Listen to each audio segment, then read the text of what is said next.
Good morning, our friends and all junior scientists.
Good morning, Dan.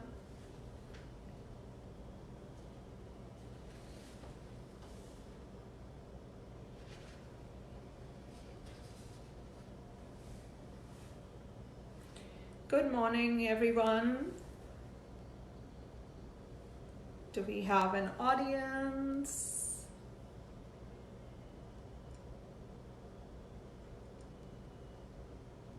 Good morning, junior scientists from all over. My name is Seashell Shalini, and I am here in San Francisco Bay Area, working out of home, just like all of you.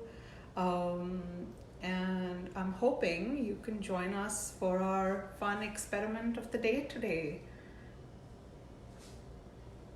I'm gonna give you a few minutes to, a minute to, everyone get together by your computers.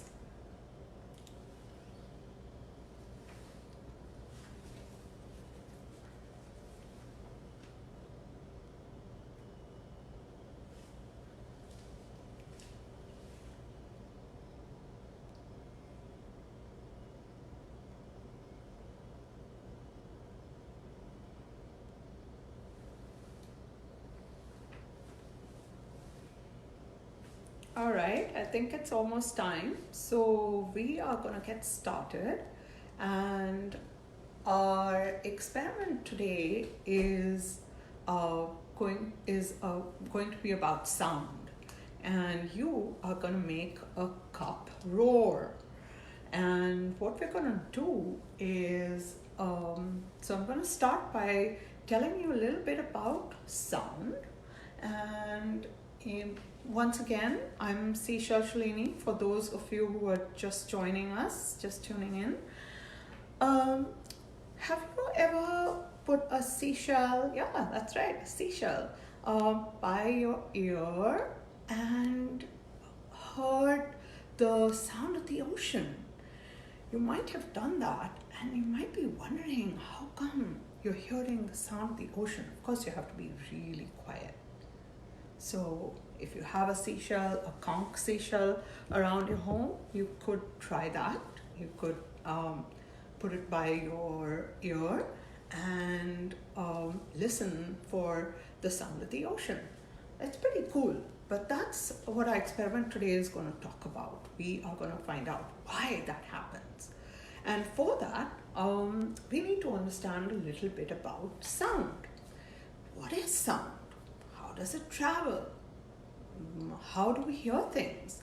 How do we make sound? So let's quickly go over a couple of things about sound. One of the first things about sound is that sound is energy, and it's energy that's caused by vibrations. So when something vibrates, it causes sound.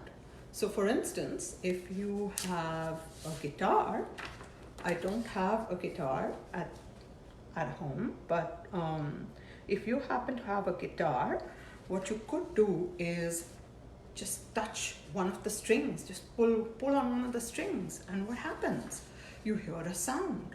And guess what? If you change the length of if you hold it at different spots along the neck of the guitar, you can actually hear that you're actually even changing the sounds.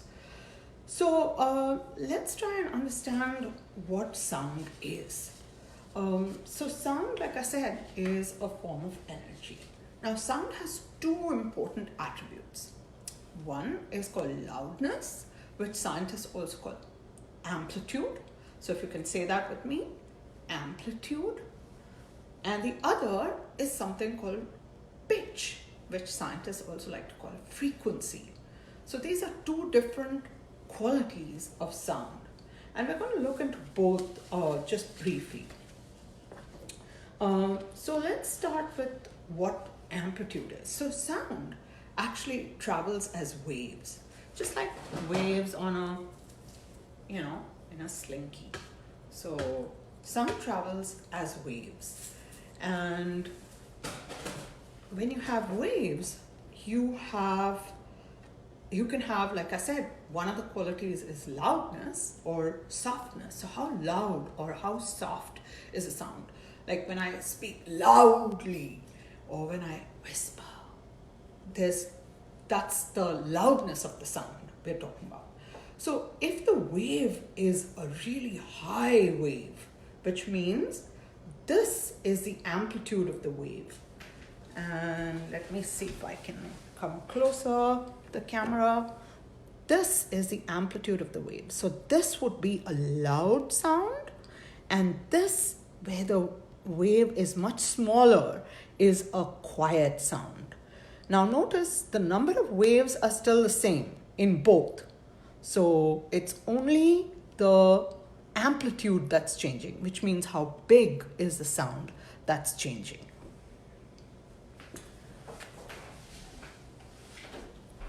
Now, sound, the loudness of sound is measured in something called decibels.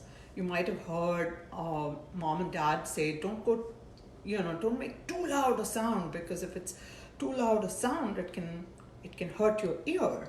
So loudness of sound is measured in what we call decibels. Can everyone say that with me? Decibels.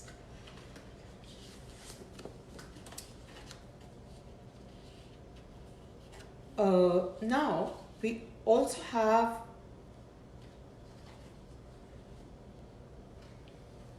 frequency of sound.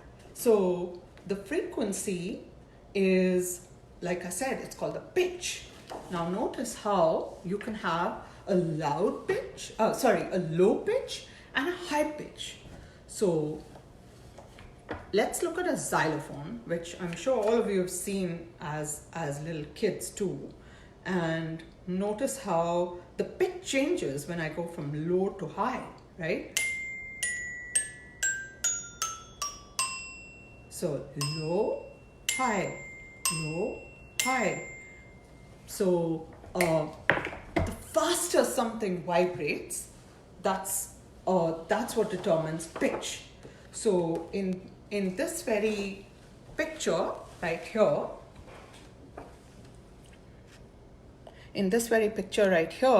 what you can see is this is a low pitch sound. So how many waves in the same length of time? So you have a fewer waves in the same length of time, which means 1, 2, 3, 4, almost 5 waves here. Whereas here you have 1, 2, 3, 4, 5, 6, 7, 8. In the same length of time, you have fewer waves. That's called a low pitch. And if you have more waves, then it's called a high pitch. For instance, what happens when you try jumping on a diving board? It goes boing, boing, boing. So you can hear that. And you can count the number of vibrations. That's slow. So that would be a low pitch sound. But what if you started jumping on it faster, and then it goes boing, boing, boing, boing. So that is a high pitch sound.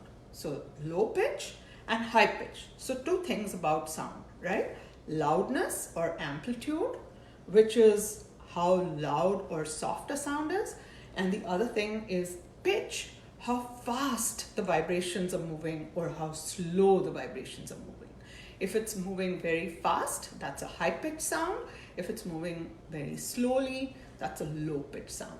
And pitch is measured in something called hertz. Okay, so the unit of measuring pitch is hertz. Can everyone say that with me? Hertz. All right. Now let's understand how does sound. So I'm going to tell you what we're going to do today. So we're going to make our own instrument, and it is a cup that roars.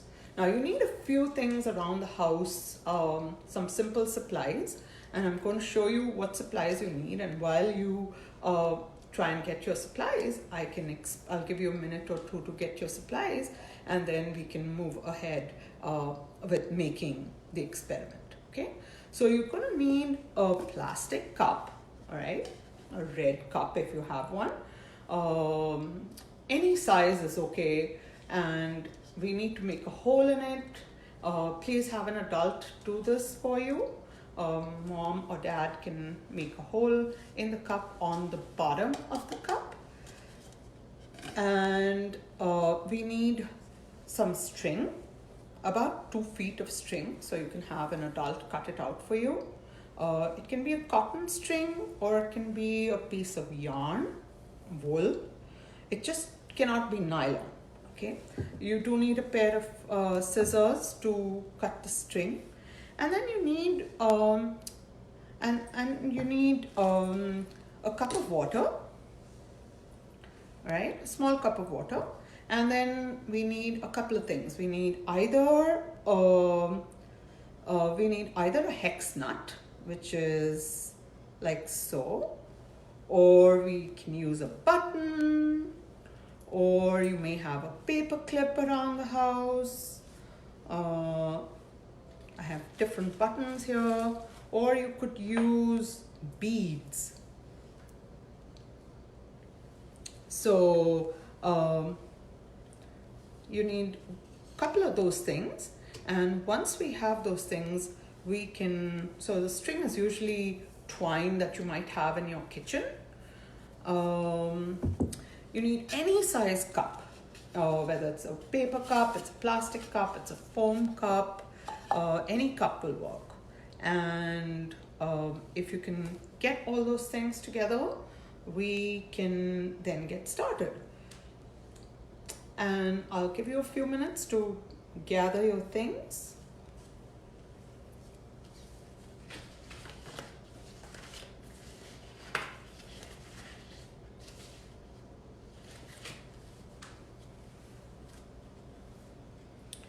And while we do that, I can actually show you what the human ear looks like. So this is what the human ear looks like. So this is how we hear sounds. So sound comes in through the outer lobe, which is also called the outer ear of the ear, which is the part that we can see. And then you have something called a ear canal.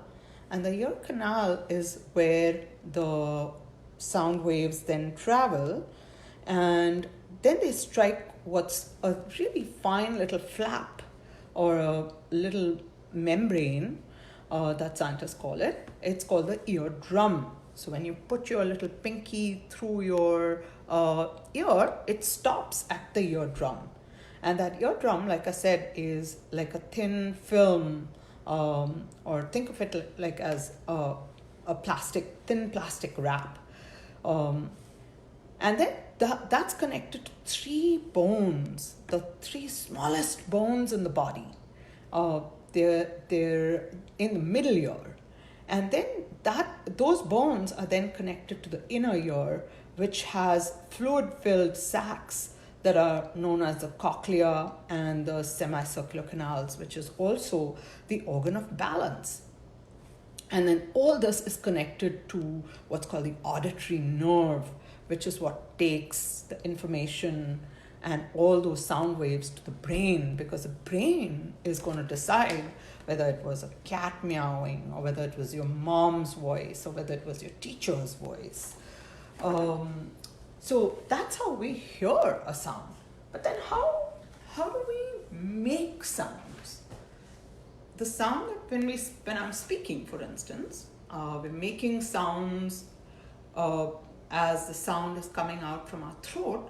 It's coming from our vocal cords, and again, they're just like the eardrum. They're little thin flaps that are vibrating.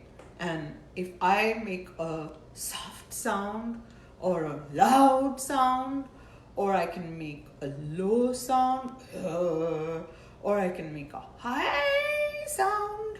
So it depends on how fast or how slow my vocal cords are vibrating. And you can try that at home too. Those are some fun things to try. So hopefully you all have your cup and string.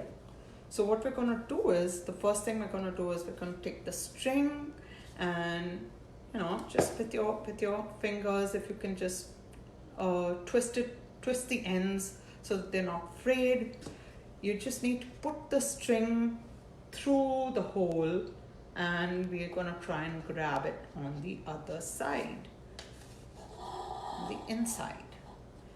And then once we have the string through the cup, on the end of the cup that has the hole, which is the bottom side of the cup, we're going to try and put this hex nut through this and just make a little knot. Again, you might need an adult to help you with making a knot. We're just going to make a knot. The hex knot, I just made a double knot. And then that's really it. So the whole idea of the hex knot, or like I said, you could use a paper clip, or you could use a button, or you could use a bead. The whole idea is so that the string doesn't come through. So we're just trying to hold the string and hold it on the underside of the cup. Okay.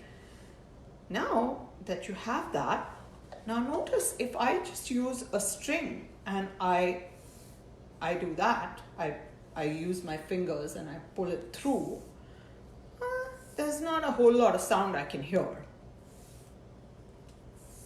Can you hear anything? Barely, right? But the string is vibrating as I am pulling on it. So as I'm pulling on it, you try and use your thumb and index finger and hold the string between the thumb and the index finger and pull on it. And you'll notice that you can't really hear too much. But now that I've put the string inside the cup, and now I'm going to do the same thing with my thumb and index finger, and I'm going to pull on the string from inside the cup. Oh, that's a bigger sound.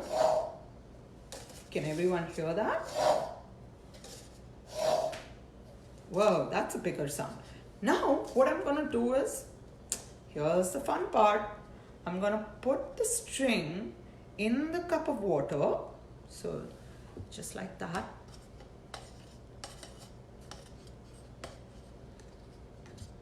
I'm going to put the string, wet the string all the way in the cup of water.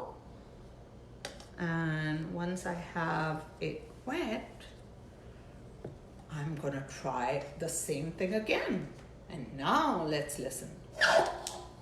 Whoa, we want the string to roar. Well, my string just got out. Well, let's try it again.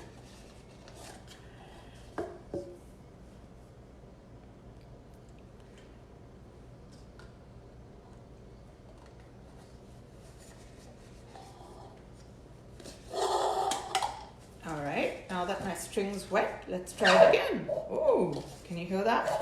Oops.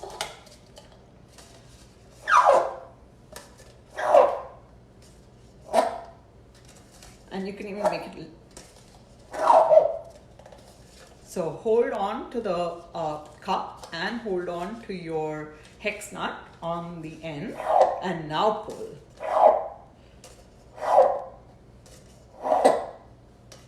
And let me try this one. I'd made this one earlier, so I'm going to wet the string here.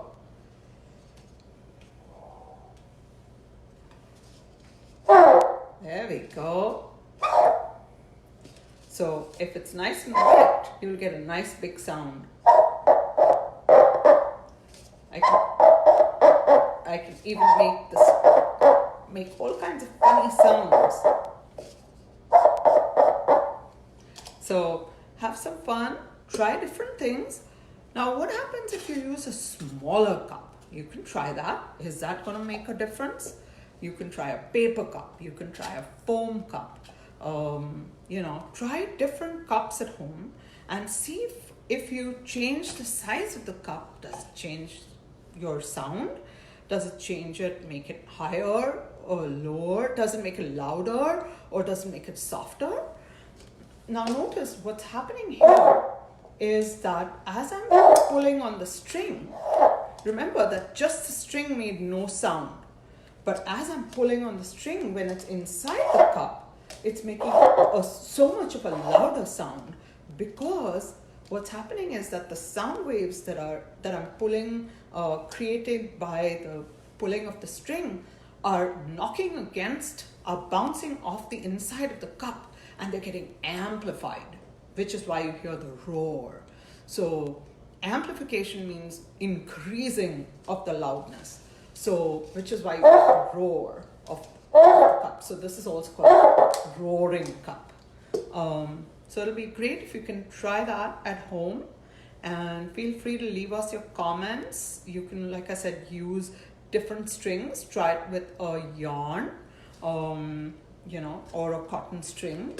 And hope you enjoyed the lesson, and thank you for joining us. Please feel free to leave your comments, questions, and we'll be happy to answer any of them. Thank you again, and enjoy our experiment at home. Bye-bye.